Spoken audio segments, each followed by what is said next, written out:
তাহলে কিভাবে হাতিতে উঠবো? এই যে এটা ব্যবস্থা, এটা অবশ্যই ব্যবস্থা। এখানে উঠে আমরা হাতি পিঠে উঠবো এলিফ্যান্ট সাফারির জন্য। এই যে মাধুরী, আমি আর আমার মা মাধুরী পিঠে উঠেছিলাম এলিফ্যান্ট সাফারির জন্য।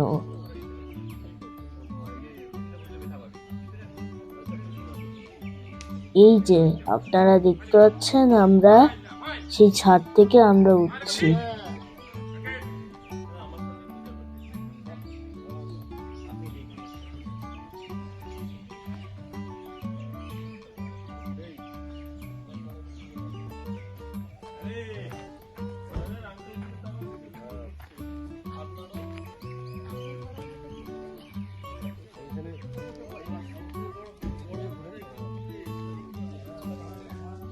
আর এই যে হিলারির ওপর দুটো দিদি উঠেছিল।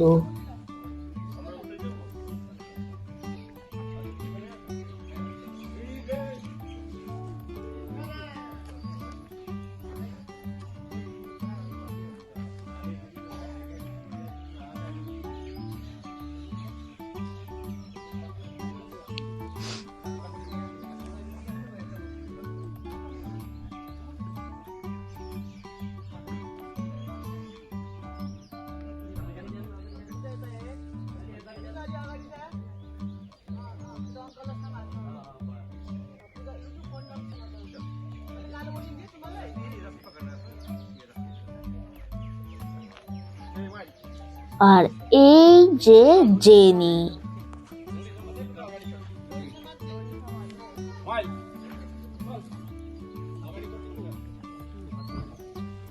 আবু আর সাইকা, আমার বোন জেনি পিঠে উঠেছিল।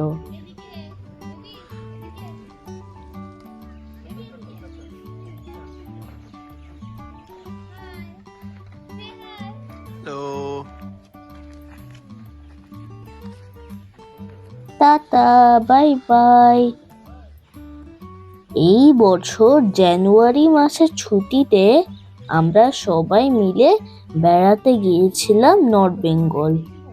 ডুয়ার্সের গরুমারা জাতীয় উদ্যানের দক্ষিণ দিকে মূর্তি নদীর তীরে অবস্থিত ধূপজোড়া এলিফ্যান্ট ক্যাম্প। তো তোমার এখানে ফরেস্ট অফিসার আছে, তাদেরকে বলবে তো একটু, করে না নাকি, শোনে না?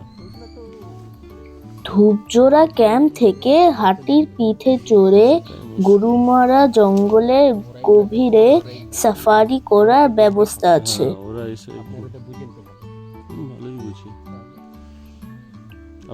জঙ্গলে বিভিন্ন বন্যপ্রাণী যেমন ময়ূর, হরিণ, গন্ডার আর বাইসন দেখার সুযোগ পাওয়া যায়। ভাগ্য ভালো থাকলে বাঘও দেখতে পাবেন। নর্মালি অক্টোবর থেকে মার্চ এই সময়ে বেশি মানুষ ঘুরতে আসে, কারণ বর্ষাকালে জঙ্গল বন্ধ থাকে। এই ক্যাম্পের বর্তমানে 8টি কুনকি হাতি আছে।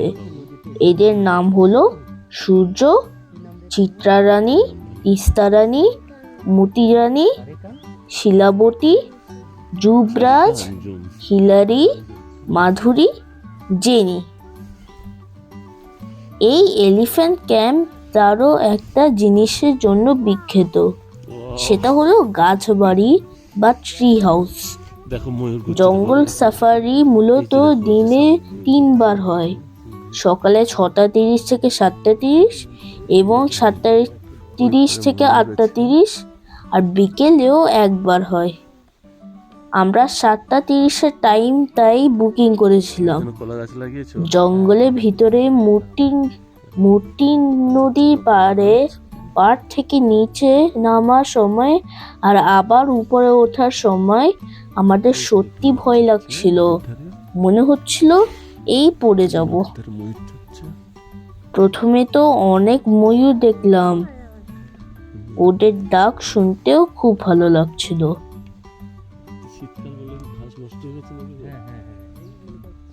বন্যাতে ডিসেম্বর না থেকে মূলত ঘাস চাষ শুরু হবে। এখন ড্রাই সিজন হচ্ছে, আবার বৈশাখ মাস হবে, তখন আবার বৃষ্টি পড়লে একটু সবুজ ঘাস বাড়বে।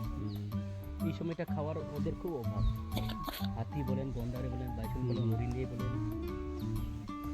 এই সময়টা খুব কষ্ট করে ওরা। কষ্ট করে ওরা।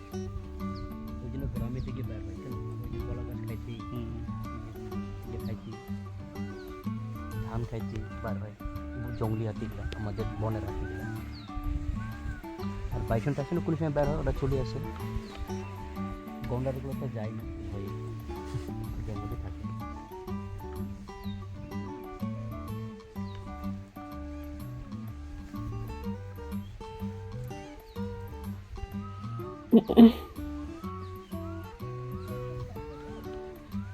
এই যেটা কাছে এরপর এলো সেই মুহূর্তটা, আমরা একসঙ্গে দুটো গন্ডার দেখতে পেলাম। মা আর বাচ্চা জঙ্গলে ঘুরছিল। ওটার সময় একটু টেনশন কোনো টেনশন নেই। এই উঠার সময় একটু মানে টেনশন লাগে, যখন উঠবে তখন আবার আপনি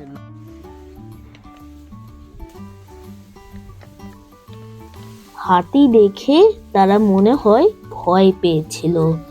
আসতে এটা রাইনো, দুটো রাইনো, কথা বলবো না, আসবে না। ওদের সুদে কথা নেই।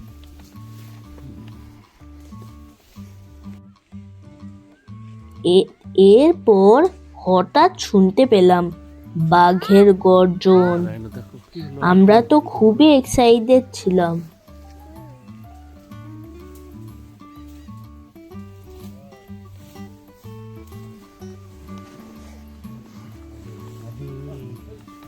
বাঘ দেখতে পাবো, কিন্তু অনেক খোঁজাখুঁজি করেও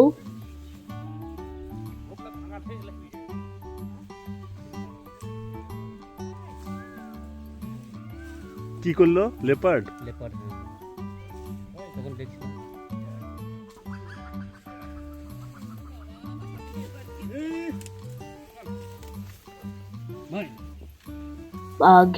বাঘের দেখা পেলাম না। হয়েছে।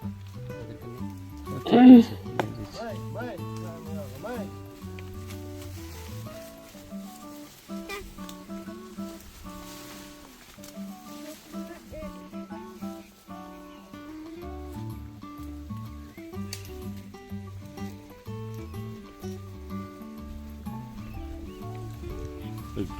গড় গড় করে ওইটা লেপাটা আওয়াজ করলো না, হ্যাঁ হ্যাঁ যার জন্য ছুটলো।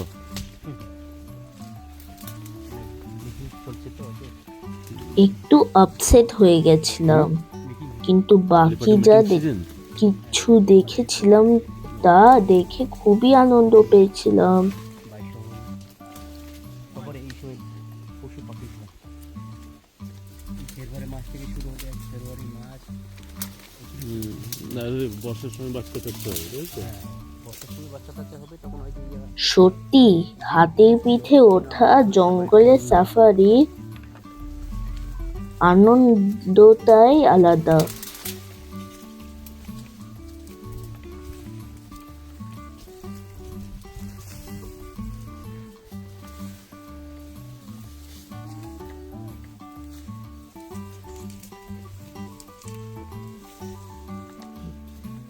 তাহলে কি দেখলে? রাইনো দেখলে?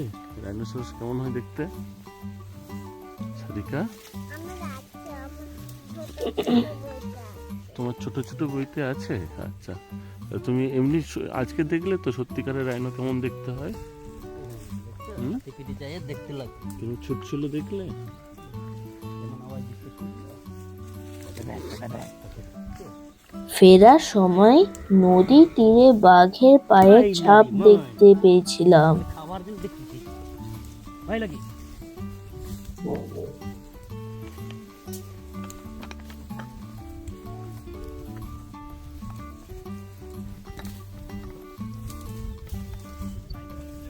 হ্যাঁ হ্যাঁ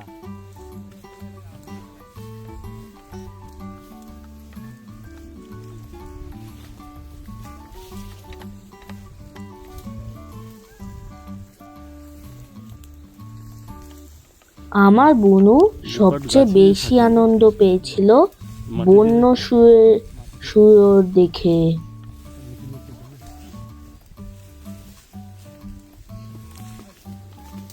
ওটা খায় মেনলি কি এই হরিণ টরিণ আর ছাগল টাগল?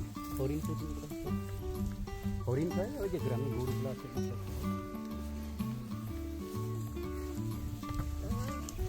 হরিণগুলো তো একটু পালাই না। বুনু তো পেপা পিগ বলে চিৎকার করছিল।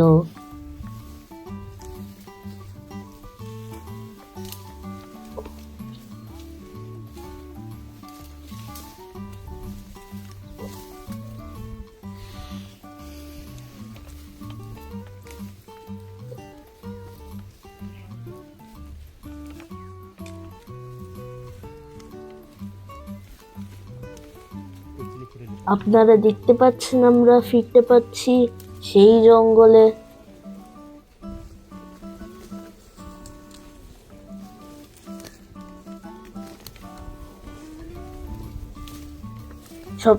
সবচেয়ে প্রথম টাইমিং এর সাফারিটাই ভালো, বাঘ দেখা যায় সেখানে বোধ হয়। হাতিদেরকে এখানে তাহলে চড়াতে নিয়ে আসে নাকি? এই যে গোবর টোবর পড়ে আছে গন্ডারে এগুলো গন্ডারের? হাতি না, কিন্তু আমরা ফেরার সময় কোনো ময়ূর দেখিনি।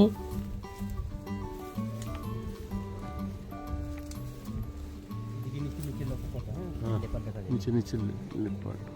গাছে থাকবে না, এই নিচে থাকবে। তখন এই ঝোপটির মধ্যে ঢুকলো একটা ওদিকে ছিল, দুইটা দিকে ছিল, তিনটা ছিল total।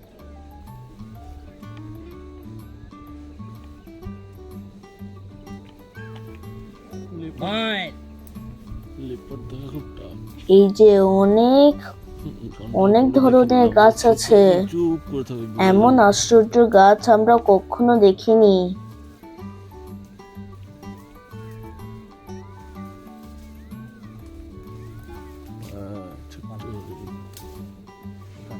জঙ্গলের চোখ অ্যাডজাস্ট হয়ে গেছে।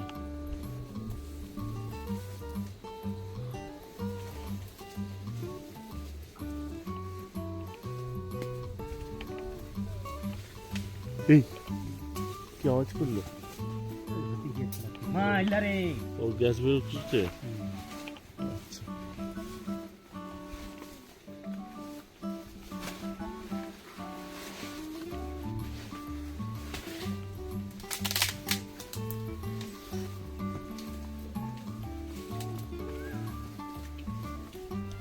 হাতি এমন একটা অ্যানিমাল, সবাই ওকে ভয় করে।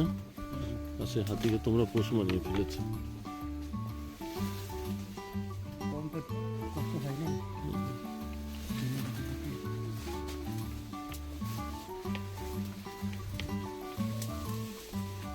শোনো না দাদা, তুমি তো থাকবে মোটামুটি। আমরা ময়ূর, হরিণ, বাচ্চাদেরকে নিয়ে ওই গন্ডার, হাতিগুলোর নামগুলো বলে দেবে। বন শুয়োরও দেখতে পেলাম। যাওয়ার পর যখন একটু ফাঁকা পাবে।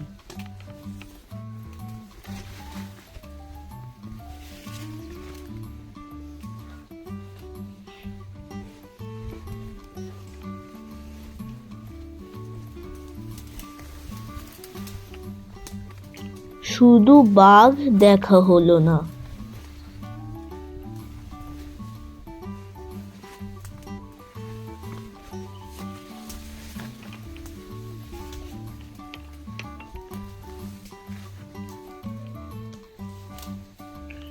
নেক্সট আবার হবে।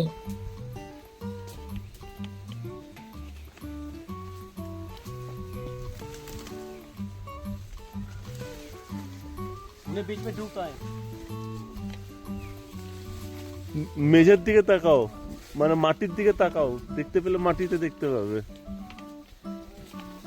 আপনারাও আসতে পারেন।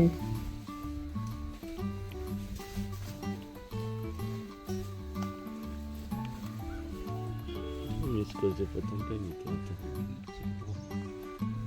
बीट होते चले मीडियम, দুইটা দিকে তাই? পড়ে একটা দিকে পড়ে। ইস। হ্যাঁ, আপনি বাচ্চা আছে বলে ওই জন্য সেকেন্ড টিপটা নিছেন। হ্যাঁ, ওই যে সকালে রেডি করানো, ওদের পটি টটি করে রেডি করানো তো একটা চাপ তো।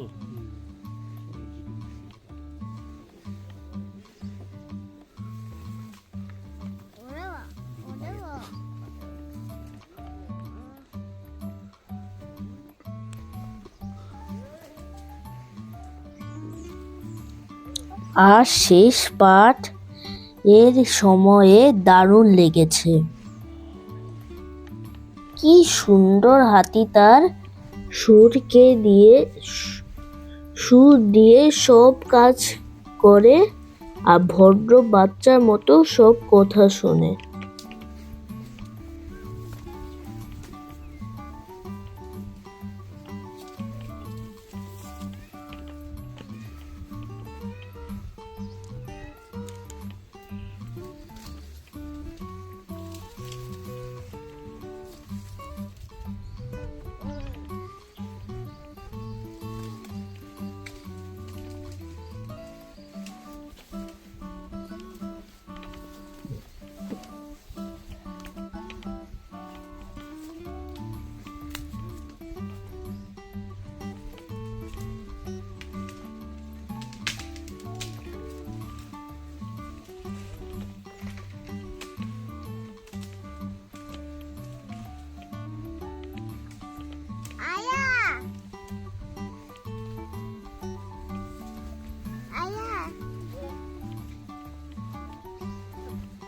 उन्हीं चल जाएंगे तो बटे মায়েদের দেখা।